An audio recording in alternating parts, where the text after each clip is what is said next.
Welcome to a very special edition of the CK Podcast. We have breaking news. That's right. The Bahamas is getting together in Indiana, out of all places. Buddy Hield, DeAndre Ayton. Ayton has just signed an offer sheet for $133 million. That's big-time news for the Bahamas. I got my brother, man, that I haven't spoken to in a long time, John from 10th year seniors. I'm always repping you guys. You know I got love for you guys, and I got Canyon on the other side as well to give us his insight. John, how you feeling, man, first and foremost? I mean, it feels great. Like, I'm an Indiana fan now. What can I say? Like, you know how it is. We pull for the teams that have Bahamians. Kai Jones is with the Hornets still. I don't know if there's somewhere we can get him to Indiana and just have the trio up in Indiana. But at the same time, I mean, I think it's more of a relief for DeAndre knowing that he got that max deal that he wanted. That I think he deserves it. Mm-hmm. I know how the NBA landscape is. You know, he may not have lived up to numbers that people would say he should have had, but at the same time, he was deferred on an offense with Devin Booker. Then Chris Paul came in, so then he gladly took that third wheel, and he was playing his role. Let's just put it that way. And I feel Phoenix just disrespected him by saying he's on a max player. So do you think that he has more to offer besides the rim running center that he's been? Yeah, no, I think offensively he could definitely be a number 2 option. Offensively, I think he could get. I've always thought he could have been around a 22 to 23 points per game, 12 rebound player consistently, like averages, all-star numbers. But in Phoenix, he just wasn't given the chance because CP3 came in. And once CP3 came in, that changed the whole offense to a pick and roll. And we know that Sacramento and Indiana made a trade last season, and I think Tyrese is the perfect fit for him at point guard. I thought that Phoenix should have drafted him that year when he was available. But they ended up getting CP3. But that's 2 young players that they're going to be able to build a franchise around if Phoenix doesn't match, because Phoenix still has a chance to match.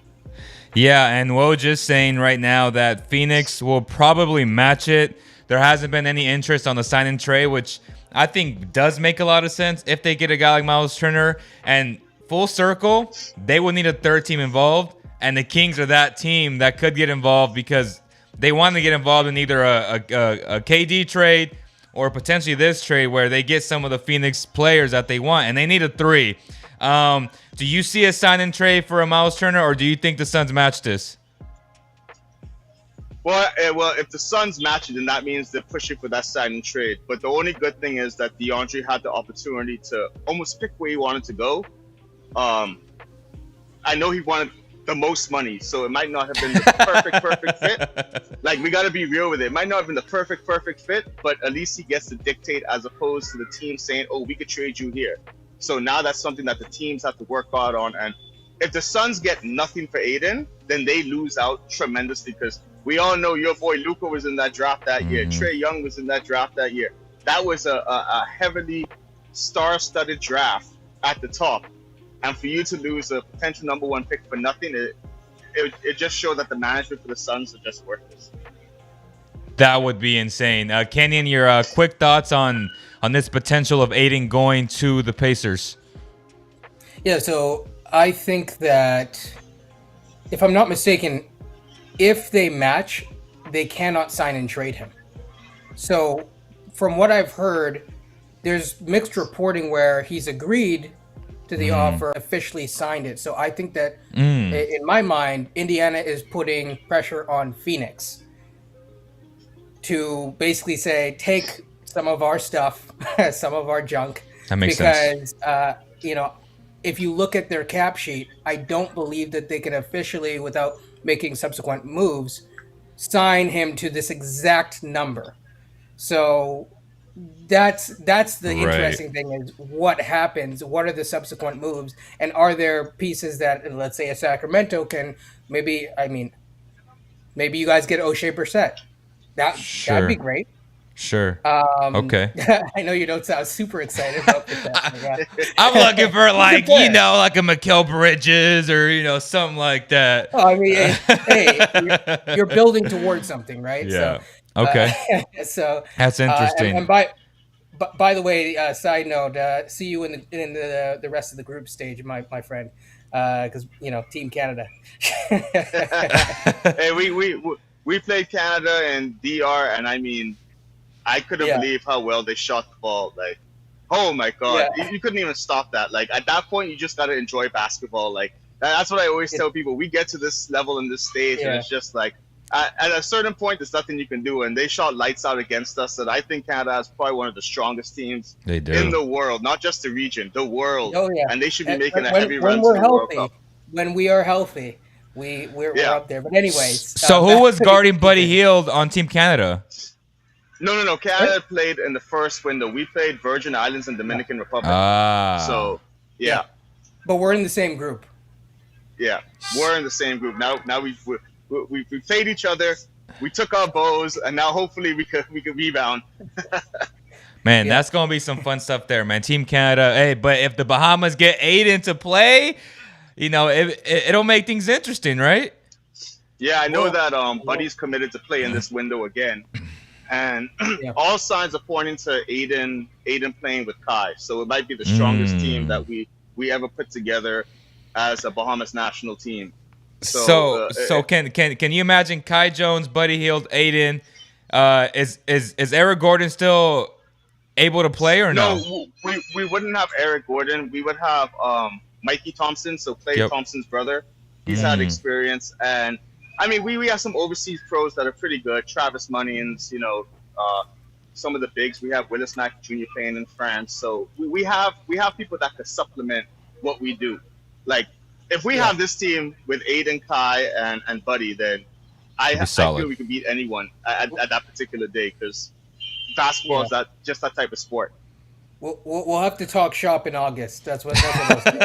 That's when Perfect. the next stuff is coming. But So yeah, I think that this is definitely interesting because it forces Phoenix to either match. I don't think that they're going to match. Because number one, again, either way, if they match, they can't trade Ayton, right? They can't swing a sign and trade where they sign Ayton away to someone else. At least not for a year, not without Ayton say so. That's the first thing. So he said, Woj said, if the Suns match, Ayton has the veto power on a trade for a full year. Yep. I think January, like All-Star break, is the first time he could be shocked or something like that.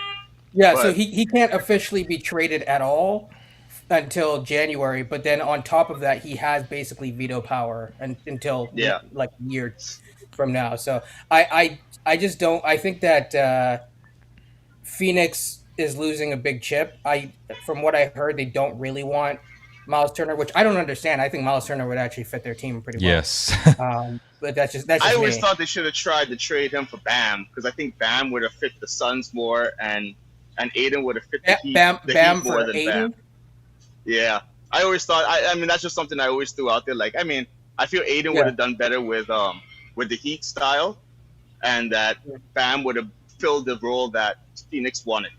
Pretty much more of a defensive. Yeah, I mean, it is interesting. I think the thing about Bam is he is such a great playmaker, as well as he's basically going to moving forward be at least top 10 for Defensive Player of the Year rankings. Always. Right? It's as good as Ayton is, and I think he's going to grow. I've always, that's a that's a tough loss. So, but we'll see. We'll see. I do like it from the KD front though, but I'll let you take it away from there. So I want to be respectful for your time, John. John is in Chile right now on vacation, taking some time off. He is Chilean and Bahamian, so that's awesome. Any final thoughts on? Or at least give me a prediction of what you think will ultimately happen with this entire transaction. Well, I think the Suns they're not going to match it. That's what I feel. I feel that they've already let too much happen. They had the opportunity to sign him earlier, right? So to wait for a team to offer a max, because I feel like I heard you talk about it before, like the De'Aaron Fox situation. Somebody was going to offer him a max regardless if the Kings didn't offer him one. So you got to do that with the young players. If you don't do that, it doesn't show faith. So Aiden's, it's just a sour taste I think he has. And like I said, he's dictating what he wants now. and that's what's important. But I don't think the Suns match it. I think they walk away with nothing. Another blunder in the Wow. Phoenix history, and the Indiana Pacers are going to be between a 4 and 6 seed in the East with Buddy and Ayton.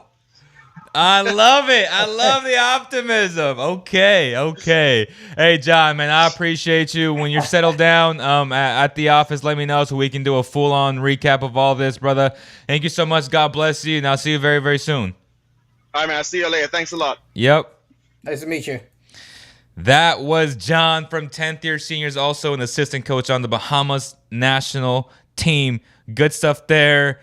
Kenyon, your thoughts on the Pacers taking that next step, man? I mean, there needs to be a huge progressive growth, right, for them to do that.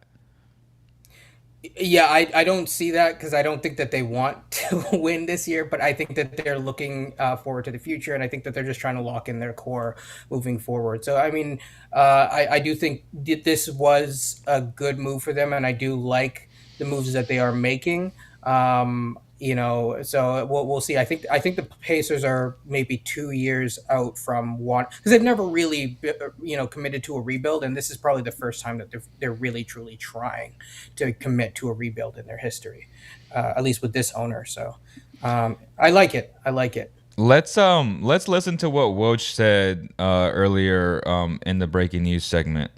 Until DeAndre Ayton signs the offer sheet, which I'm told he has not done yet. It's expected it'll be as soon as today. They can work out a sign and trade where essentially, they can get back assets in Phoenix if they simply don't want to match the sheet and don't want to give him this contract. Is there a deal, an agreement that could be worked out? But the expectation now is that Ayton is going to sign the offer sheet. He has agreed to it. And now Phoenix, once he signs that sheet, they essentially have, they can typically teams don't tell the other we're matching it right away. They let it kind of hang there for a couple days. It used to be a lot long. It used to be several days, or it was longer than the 2 days. But right now, they've got until Saturday night at midnight Eastern time to match this offer sheet. And this is certainly a Phoenix organization. They drafted DeAndre Ayton #1. He's been very productive there. But salary caps are an allocation of money, and they've certainly committed a lot to Chris Paul, Devin Booker, Mikal Bridges, and there was only so far they were willing to go, and I think they were dubious that DeAndre Ayton could get a max offer sheet out in the marketplace. But Bill Duffy, Nima Namakian, and his agents were able to do that, and now we see what Phoenix's decision is on matching the sheet. Wow. So your thoughts on what Woj just said? Hey, I mean, you heard it here first, right? You did. We did. It just coincides with exactly what I said. I love it. I love it from a lot of different angles. You know what I've said about a franchise that reportedly uses pickles instead of jalapenos. Oh, right? Man. Oh, man. That one hurt. You can't be doing that to people. You gotta, you at least have to use the canned jalapenos. You don't have to even use the fresh ones. You have to, treat your people right. Yeah. I mean, I like Ayton as a player. We've talked 1,000 times about him going to the Raptors and the potential fit there. I mean, he's young still. He still has time to grow. He's a physical specimen. I don't think he'll ever be a Bam level player because I don't think he has that type of vision. Defensively, he's not what Bam is. I mean, Bam's in his own category, right? Like defensively, we haven't seen a guy like him that can switch the way he can. That's so versatile the way he can. He's not a great scorer, but Bam is very capable of that. And I think the Suns would win the championship if they had Bam. Let's just be honest, right? Like they would win the championship. Yeah, like the year where if you just swap Ayton for Bam straight up, no doubt. Look, I like Ayton, right? But Ayton got left out on islands. He couldn't really switch. 100%. Just the defensive versatility of Ayton is at another level. And Bam. Slip. And maybe Ayton gets there. And I've always said, there is a chance that Ayton gets there. He's not there right now. Yeah. I don't know. I don't know. I mean, if I knew, I'd be playing the lottery, right? Yeah. No doubt. No doubt. So, yeah. Do you think the Suns just flat out just lose them for nothing though? Like no compensation, no nothing. That's a bad move in my estimation. I mean, the Suns make a lot of bad moves. You heard Yeah. how they kind of ignore the draft process. You heard, I was talking to my friend. He's just like James Jones. I was like, well, I mean, I'm just like, I don't think that they're not the best run organization in terms of some of that infrastructure, investment that Robert was talking to you about the other day. It really needs to be from top down organizational investment into winning, and I don't know if they are. Plus the whole, I don't know if it's even come out yet, but the whole stuff with Robert Sarver that's still under investigation or whatever. Right. It's there's a lot of stuff that's going on, and from an Ayton perspective, you really feel bad for the guy because it's how many days? It's over 10 days into free agency at this point. And the guy still, for being one of the better top free agents in this class, is finally figuring his stuff out. I think he was patient enough, and I don't blame him for moving on. And I'm from my own personal perspective, I'm happy with it. Right. And it's looking like the Pacers are waiving Dwayne Washington. Yep. They are stretching. Right. They are stretching Malcolm Boston trade for Malcolm Brogdon. Okay, they're stretching Malik Fitz, Juwan Morgan, and Nick Stauskas. It's looking like they gonna lose them for nothing. They took 2 players from the Suns this year. Then. Oh, they did. They did. Jalen Smith and. But it's looking like they're literally going to just clear the space, try and create it. Yep. Maybe use someone else, like you said, like take a few million off to a team like the Kings or somebody else. And it's looking like the Suns are about to lose them for nothing. Yeah. Yeah, which is... But like, why wouldn't you do a sign and trade for Turner, though? I mean, he actually fits what you're doing. I think that the Suns were really focused on getting KD, and they tried everything, and they just don't have the package that can outbeat other, no offense, but other things on the market, especially if a team doesn't want Ayton. There are reasons why teams didn't like Ayton, whether, you're more on the Ayton side or not. Like, publicly, it didn't look good to, be in a situation where a guy is, getting benched in the fourth quarter or through half a game and having issues with a very, very, very well-respected coach in Monty Williams. So, yeah. Wow. This is all breaking, like, coming live, too, from Modes right now. That's... Yeah. How does this shift the NBA, if at all? Like, because when you think about what the Suns have done the last 2 years, they've been prolific in every sense of the word. They've been really good. They fell short in the finals against Giannis being up 2-0. And they lost 4 straight. Then they got better. Like some people thought they got better last year, being the number 1 seed. They won a lot of games, but they just lost to a Luka Doncic team. Like, does this really shift the West, and does this make the Warriors just like the super favorite again? Yeah. So the way that the Warriors are set up, I think that they have another run in. I think that they have a couple runs in them. I'm interested to see because they will. Based on what you and I were talking about before, they're probably going to trade or lose one of Wiggins or Poole. I think that they will invest in Wiggins because I think he has proven it. I think he's a much better creator on the Warriors right now. And I think that Poole is young enough that they can get some real assets and keep, basically shift that repeater tax down a little bit, which I think that they would love to do. So that's how I see it from the Warrior standpoint. Memphis is still there, though. They kept their whole team together for the most part. So I really like. I think did they lose Kyle Anderson? I think they lost him to. So they lost him, but they kept Jones. They kept Tyus Jones. They lost him to who, though? I'm thinking, is it Minnesota? I believe it was Minnesota, Huh.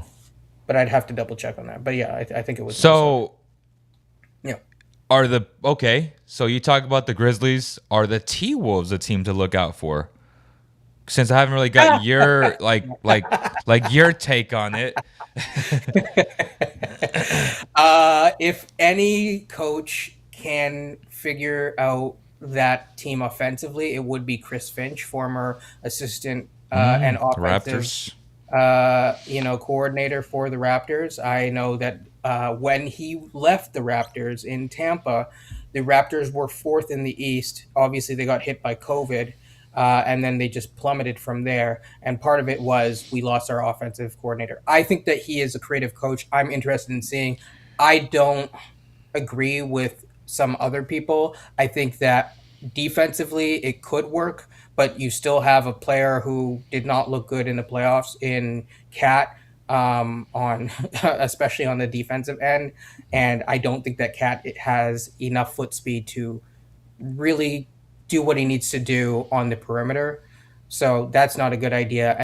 You still have a guy who is essentially a nothing burger, outside of a certain, like, yes, he can pick and roll, but it puts a lot of pressure on them. So on Ant and Cat. So I don't know. I don't believe in them, but I know other people do.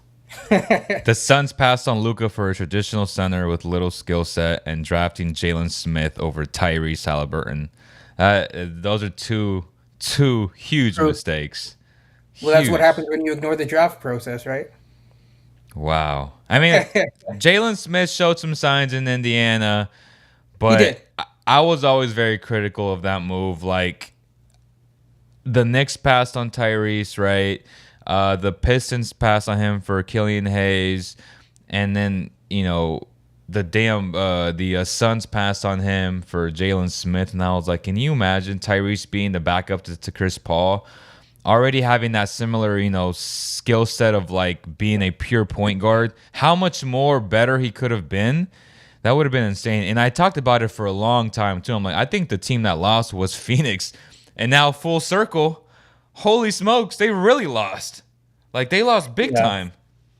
Yeah, and the weird thing is that you look at how often do teams decline their fourth year rookie option, like the team option. It never happens, and Phoenix did it. It like very rarely happens. And so they could have had a trade chip. They could have traded this cheap salary in Jalen Smith, even if they don't believe in him, and they declined it, and then the Pacers got him for cheap because of it. So they traded away for what's his name?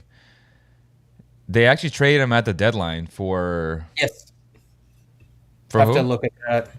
For he used to play on the Suns, then he went back to the Suns in that trade. Torrey Craig. Torrey Craig. Yep.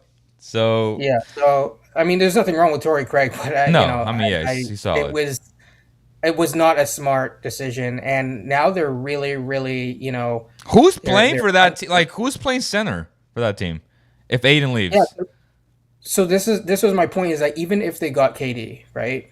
Even if they got KD for the reported package, then that team is suddenly very, very thin, right? It's very, very thin, both literally and figuratively. Yeah.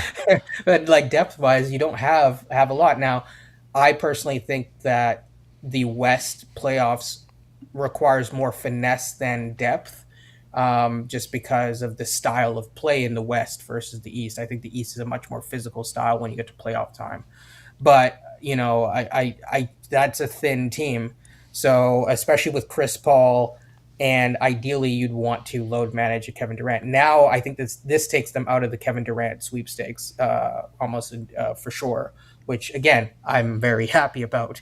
But so I don't know. I don't know what Phoenix is doing. I don't see an option to, and they probably could have had Miles Turner at the very least, which in my opinion is a better fit for them, their team, and where they want to go in the style they want to play. I mean, imagine Chris Paul, Miles Turner pick and pops.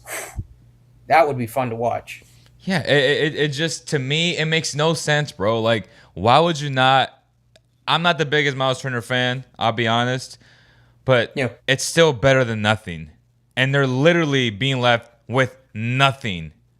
Yeah. It's absolute. Just curious. I've gone up and down on Miles Turner throughout the years. Why are you down on Miles Turner? I'm curious. I just think he's really soft as a basketball player. Like, when you mostly need him, he doesn't bring that Like, because toughness. of the injury prone, I guess, stuff. No, I just feel like and maybe it was because he was playing with Sabonis, and when you compare those two, like, Sabonis is so much better than he is, but Not defensively. Yeah, not obviously not defensively, but they would still rather have Sabonis out there because he would get benched a lot. I don't know if you remember that. Like, he'd get benched a lot in the fourth quarter, and they would rather live with Sabonis' offensive proficiency than Miles.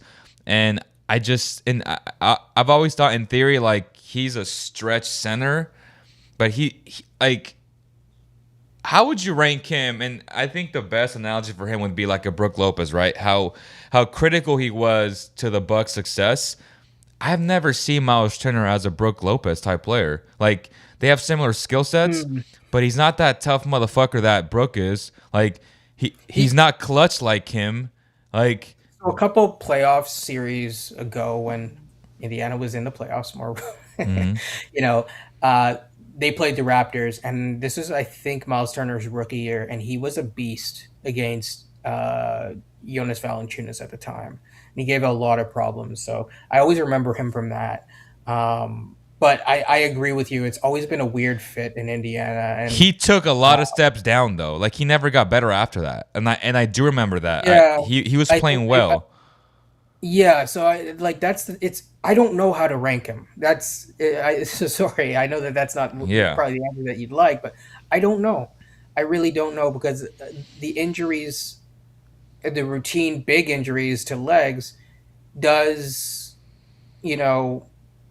shift your focus on guys. Now, I know some people think that injuries don't matter as much when you're younger because of growth spurts and stuff. I would say that if you have repeated injuries to one area, and to get a little bit more technical, depending on the type of injury, if it's like a connective tissue issue, I would actually be more worried younger. But he's still young. He still has room to grow and improve. And I think he's a good overall player. Like, he's not going to be a negative player. Yeah.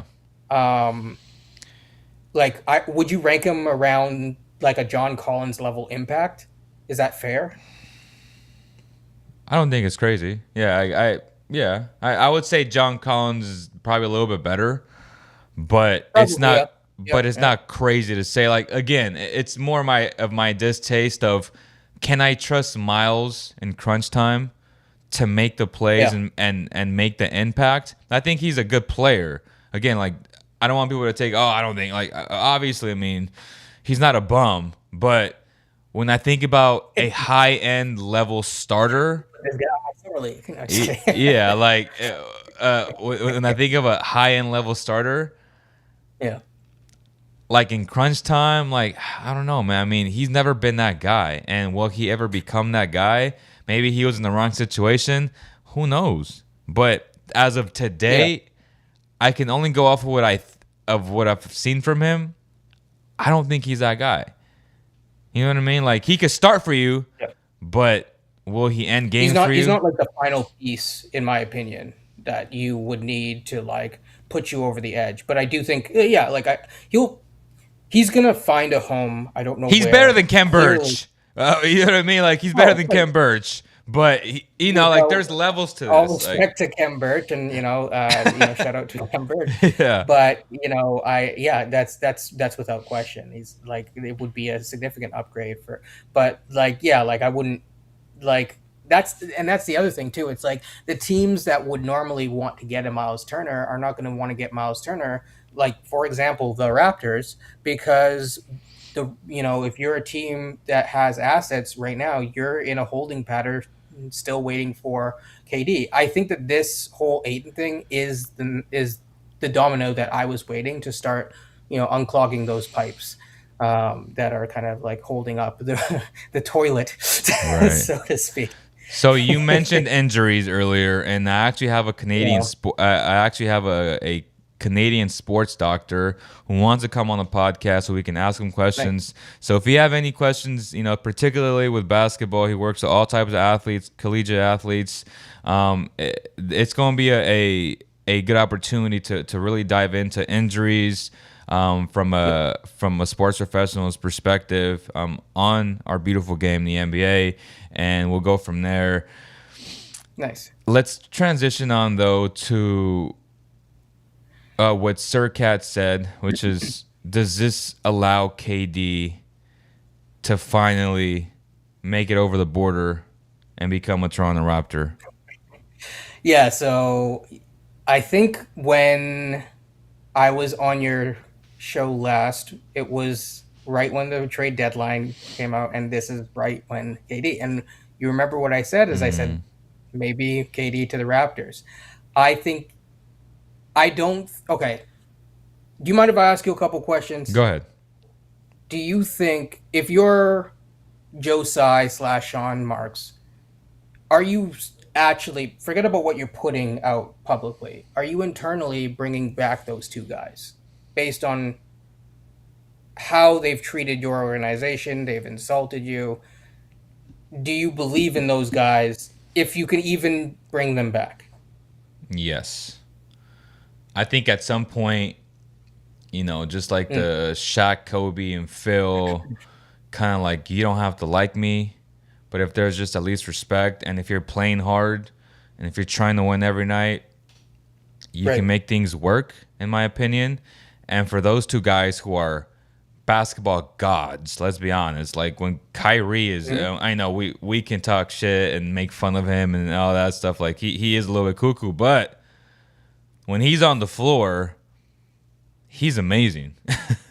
So, and obviously when like KD's on the floor, he's amazing. So can it work? Can I bring them back? And can KD say, well, the Suns are out, I can't go to Miami because of all the CBA rules with, I don't know, having two, Because of Ben Simmons, basically. Yeah. So thank you, Ben Simmons. Thank you. So if I'm KD, I'm like, do I really want to leave, the situation? But also the thing is that you look at a guy like Ben Simmons as another example, right? You have a guy who probably has anxiety problems surrounding his, ability to play, right? Like that's a tough thing to overcome. And for me, it's like how you're also fostering him in an environment. Also, Kyrie is basically like, I'm out after a year. And they've been saying for 3 years. I personally said that their best chance was 2 years ago. Yeah, that was their best chance. Yeah. And I mean, Kyrie got hurt. I mean, it was an unfortunate ankle roll, but which is, that's what happens. It's part of the game. And it's funny because I predicted when Kyrie and KD teamed up, I was like, okay, you have these two guys that are coming off leg injuries, and like, it's not like the way that team was built, they could load manage them, right? So right then and there, and Joe Harris going down too was a huge blow. I was like, it's going to be tough for them to win, but I said that I give them like maybe one. But I told my friend, the Bulls fan that I keep telling you about, I was like, I don't think that they're going to win. And I don't think that they're going to win. I think that internally that they'll try, but KD's, to me, seems like a guy that doesn't waffle. Kyrie waffles. KD seems like when he's done with the situation, he's done with the situation, which is why I don't see him going to the Warriors, by the way. Whereas Kyrie, I mean, we saw that, I was you in another life and all this kind of weird, like he's, him saying that he wants to come back, to me signals, okay, you didn't get what you wanted. You have to save some sort of face and say, oh yeah, well, I'll be here whether or not KD is here or not. And the thing is like, he also said whether or not KD is here or not. Why not say I'm here if you keep KD? Right? Like, wouldn't that make more sense? Wouldn't that make it feel like he's more bought in? So I think that, sorry, this is a bit of a ramble, but I just don't see it working out. And they have to make that decision probably by August before they set those the NBA sets those schedule dates of who gets TNT games, who gets this, because you can't give Brooklyn those games if they don't know if Kyrie and KD are not going to be there, because you want superstars on TV. Wouldn't it be sick if Kyrie and KD got traded to the Lakers though? In a crazy twist. I was talking to someone about this. I don't see it happening, but it would be hilarious. It would be a blank show. I just don't see that reality TV playing out. I will come out right now and say I do think that the Raptors have the best chance, because doing 3-team deals and 4-team deals are very difficult, because you have to incentivize all sides. Like, I saw this Donovan Mitchell trade, and I'm like, oh, it works. But I'm like, why are the Jazz taking Ben Simmons? I'm like, is Ben Simmons, who probably needs another year of and a proper support system and all this kind of stuff around him to be successful, and basically they need to essentially reprogram his mind, and if we're putting it as plain as simple, that's tough. So I do actually think that the Raptors have the best package. And no, I do not, for anyone who, I'm not even going to look at the comments, anyone who is suggesting that the Raptors have to put in Pascal and Barnes. No, you don't, because who are you competing against? Especially now. Who are you competing against? Maybe the Pelicans, but it seems like the Pelicans really, really, really, really, really love Ingram for his leadership that he showed in the Western Conference. They don't love him that much. Like, if it came down to giving up Ingram for KD, you make that 10 out of 10 It wouldn't times. just be Ingram, though. It would be Ingram, Herb Jones, picks. It would be a whole ton of stuff. That's where it gets tough.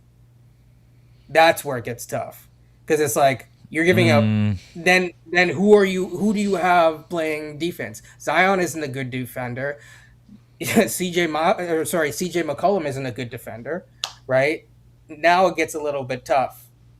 Yeah, I still make that. I'm not saying that it won't happen. I still make that I'm move. just saying that's interesting. Only team that the Raptors are competing against. That's interesting. Like, I haven't really heard about New Orleans, but it would make exactly. And that's the thing, right? Like, if Zion can stay healthy, which is not, it's not likely in my opinion. It'd be a great. This is the question that we should ask the doctor. Like, what does he think? Just seeing an athlete of that caliber, that big, all the pressure that his joints probably feel by doing 360s every other second, like, that can't be sustainable. Yeah. It's just there's just no way. So you know what I'm working towards and what I'm interested in, which is going down that path myself. But yeah, I mean, it definitely ask him about it. But it's. I'm gonna have you on, so both you and I can ask him questions. So get the questions ready. Oh, okay. Fair enough. And let me ask what day he's available. But we'll have to sort it out. But yeah, I think it's interesting. I sent you a trade proposal that I don't know if I can bring up on the screen right now, but I'm gonna click on it on my side just so I can see it. Just scroll up to it. So let me see if I can bring it up for some of the people that it was presented to me by someone who sent it to me. Save. Is it Vince? Let me see.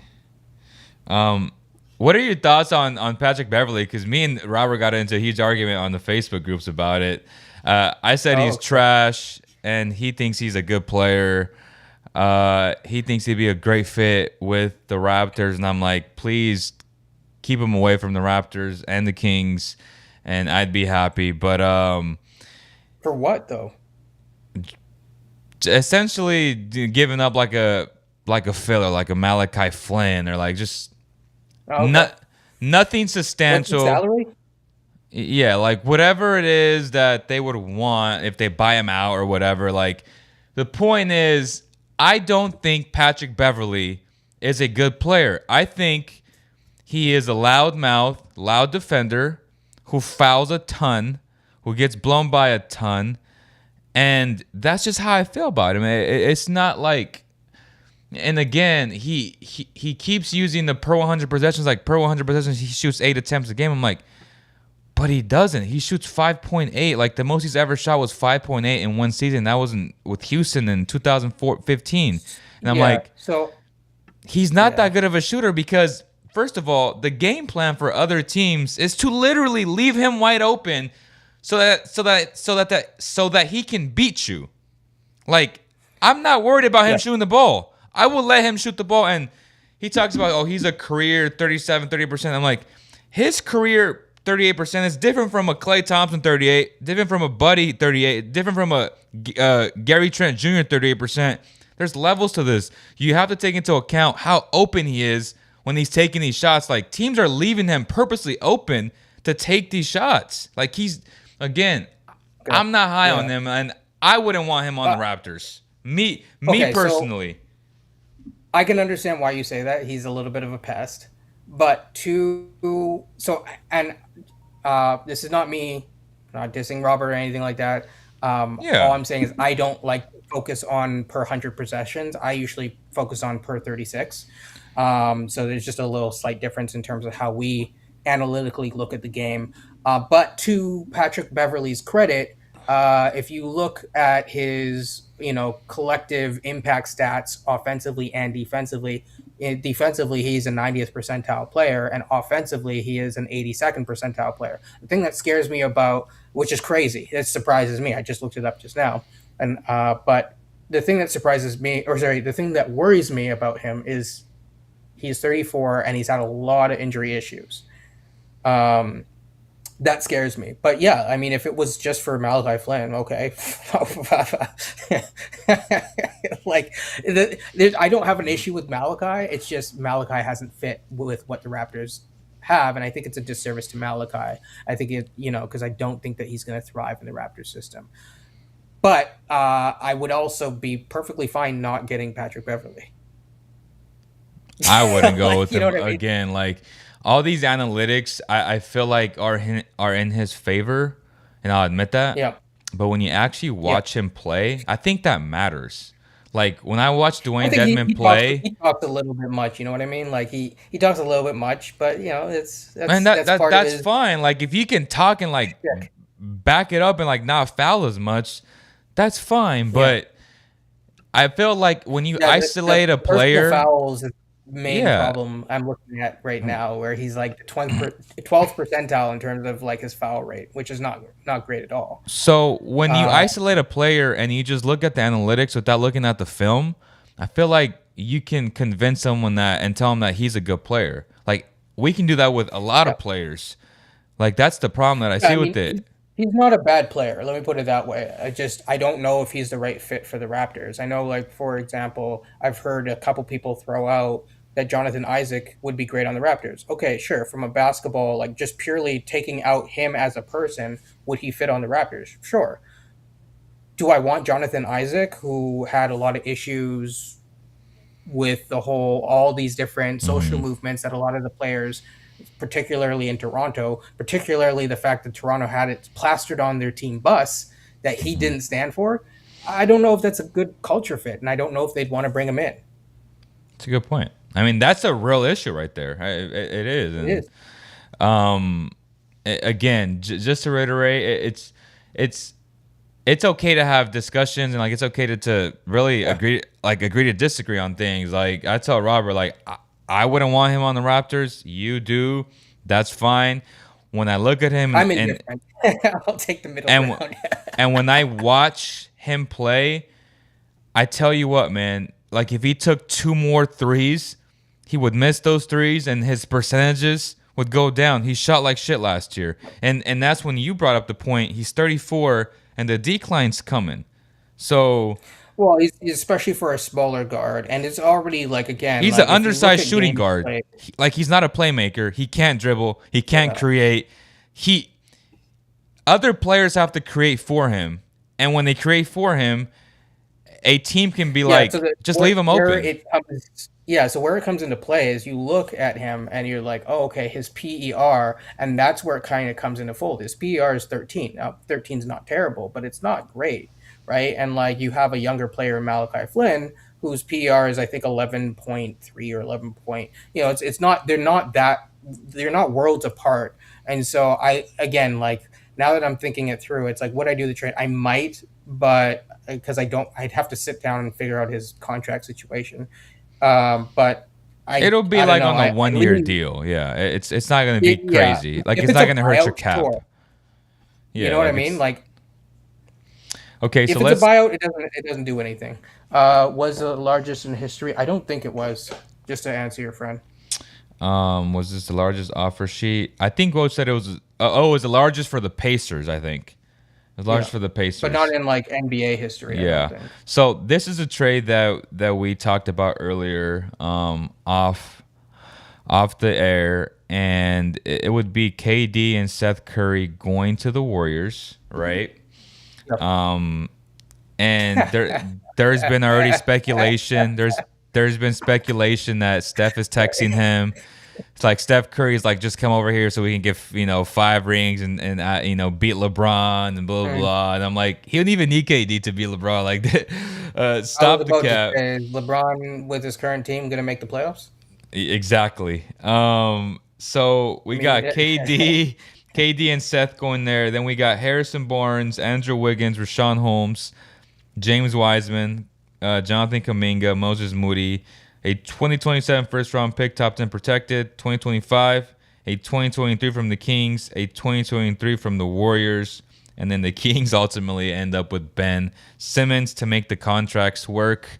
Wow. Yeah. There's a lot to it, but that's where, again, the Kings, a lot to unpack here. This is where the Kings can, be the third team for anybody because they can. Because they have the expiring deals and the draft picks. Yeah, so where do you want to start? Do you want to start from like the top down, the Warriors' perspective, or? Yeah, I feel like the Warriors. I don't know, like You know what? It's a Kings podcast. Let's start with the Kings. Okay. Okay. I like this move for the Kings. I do think, I keep mentioning this to you offline, is I can see the Kings either going eventually sometime this season going for Ben Simmons or going for Kyrie. And I think I'd rather get Ben Simmons. I can understand that, but like if you can somehow get Kyrie to move to buy in somehow, some way, some whatever, then it really could be and also, to be fair, it might actually work out because the Kings are crazy enough to actually pay Kyrie what he wants to be paid, and that might keep him happy. So I don't think nothing will keep that man happy, but yeah, go ahead. I mean, it might keep him happy enough to play, half his games, 40 games or something. 40 games maybe before he retires on you. Exactly.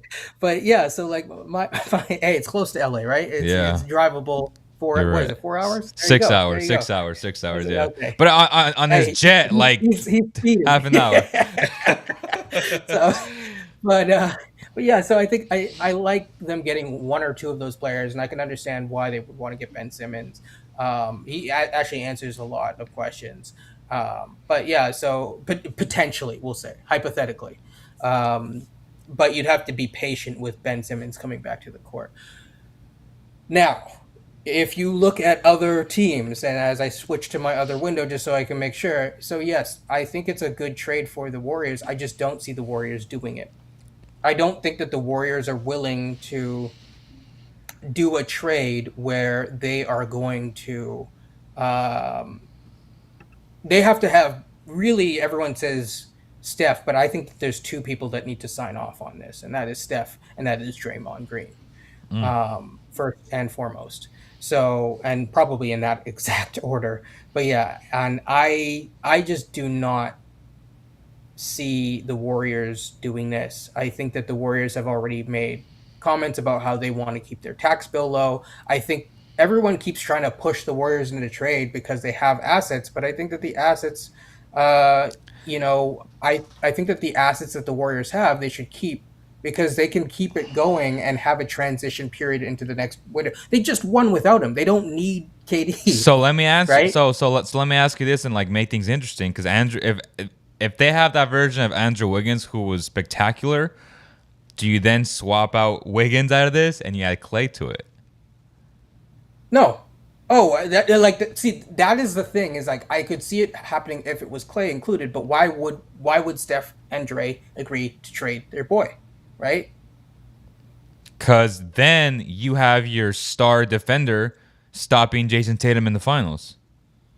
I know, but loyalty is loyalty, right? Like to some of these guys, like they're not. Some of these guys are cold, but they're not that cold. You know what I mean? And like, Yeah, it's a good so point. that's. But like, I would you agree make with that instead though? Like, if it's Clay, You mean if I was like Joe Lacob, Yeah. I would, if I was for sure to get KD to buy in 100%, yeah, of course I would, I would consider it for sure. you would And rather deal with the do global Clay.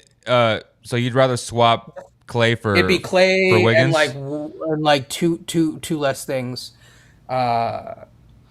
So right now, Like would you yeah. say KD I would fits keep better? Kuminga. Okay, so does KD fit better with Steph and Wiggins or with Steph and Clay? I mean, KD fits with whatever Right. team, right? But doesn't- like doesn't long matter. term, trying to bulletproof your team, would you rather have, now that you know Wiggins is capable, like would you rather have him than the injury riddled Klay Thompson?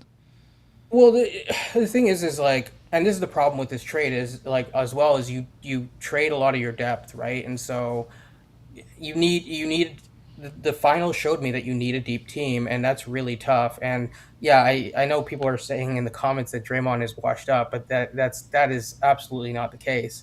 Like Draymond's game, because of his intelligence, because of the way that he just views the court and is able to make those passes and is able to be a defensive and offensive quarterback. Like he's technically their offensive initiator, and it's not Steph. It's everything is run through Draymond, which is crazy. So put some respect on the man's name for sure. Like he's actually one of my favorite players. Like I rank him above Bogdanovich. Sorry, Bogdanovich, but like Draymond's Draymond.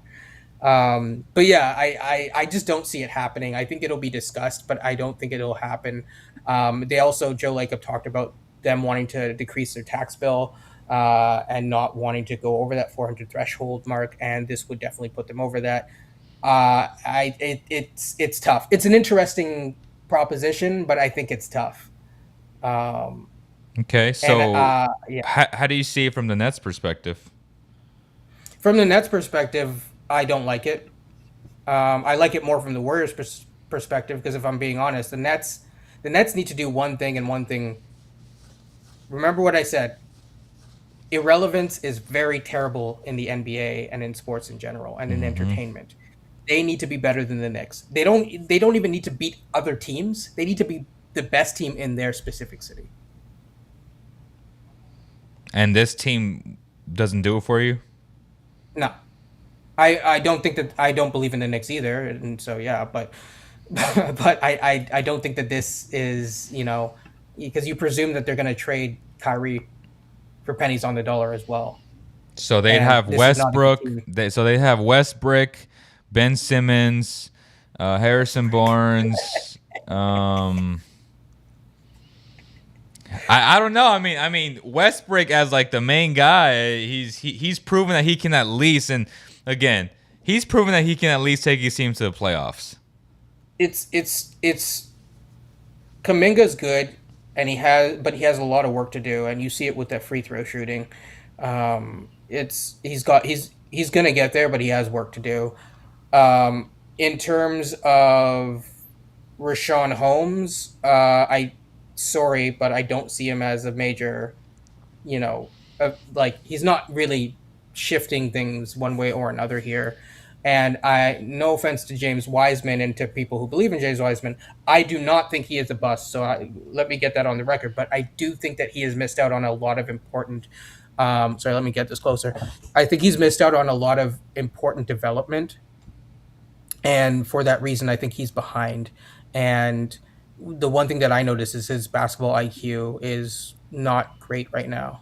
Ben said Westbrook. Trying to keep my composure here. I don't see, from the Nets' perspective, it's not great. Like they don't really care about picks; they care about competing. And I think that there's offers outside of Wiggins. Wiggins is really the key here. And like, as much as Kuminga's a good get, like I don't think he's not ready to help them to win right now. So I still think that the Raptors are the best. So what's the offer? Fit. So what's the offer for the Raptors? I have 3 different offers. So 2 are like equivalent offers. We can ignore the picks for now. One I know that Robert does not like. Okay, which one? Because you saw that the debate that we had. But the 2 things are Fred VanVleet and Trent is one of the offers. And picks? Of course, all of the things have picks. So you can quibble on the picks later. Fred VanVleet and Trent, OG and Trent, or OG and Fred VanVleet. OG and Fred VanVleet is like my ultimate I'm walking away now offer. That's actually the move that makes the most sense. Like yes, like it does. That's the move that like it's realistic. I'm not if I'm the Nets, I'm not taking your first 2 offers. If I'm the Nets, I at least need Fred and OG. So I think it depends. I do think that Fred and Trent might be closer to getting it done because you could then sell Fred as this is our all-star that we wanted to get and our young player. But I can understand why they would go for the other offer. I mean, but OG is 25, though. I mean, there isn't that big of a difference. No, but you get my point in terms of I think the whole it's narrative building and messaging and billboards and that sort of thing. You know what I mean? I don't think it gets to that. I think the only deal is OG and Fred.